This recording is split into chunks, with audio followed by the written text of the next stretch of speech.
ওই নিচ্ছেদেন তো বাগে আমি গুল্লা মাছ বোয়াল মাছ বাগে খাইছি সাতগিরি আর আমার দেওয়ার বাইরেরা 7 জন আগার ইন্ডিয়া ননস একজন তো আষ্টে বাগের মাছ তো গুল্লা মাছ বাগে খাইছি লগে বোয়াল মাছ 1 পিস বাগে খাইছি। তো এখনকার আমি মাখি এগুলা সব মাই মশলা দিয়ে মাখি আমি আধা ঘন্টা পর্যন্ত রাখি দিব। আমি কাঁচা মাছের রাঁধলে আধা ঘন্টা পর্যন্ত মাখি রাখি দিই, তারপরে যাই রাঁধি ওই গিয়ে দিব পেঁয়াজেরে দিব আমি বাদামি কালার করন কাঁচা মাছের লগে পেঁয়াজ দিই না আমার তো ভালো লাগে না। তো এভাবে মাখি রাখি দিব। গুলা মাছ অল্প হোক আমরা মাইহুর 2 জন আর মানুষ বেশি কেউ নাই, আমি এমন অতীত কেউ নাই, তো এইভাবে করে রাখুন।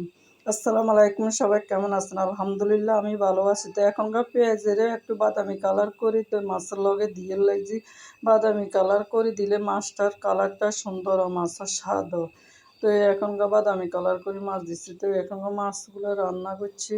তো সবাই ভালো থাকবেন, সুস্থ থাকবেন। কালারটা কত সুন্দর আছে দেখেন, তাজা মাছ। সবাই ভালো থাকবেন, সুস্থ থাকবেন। আসসালামু আলাইকুম।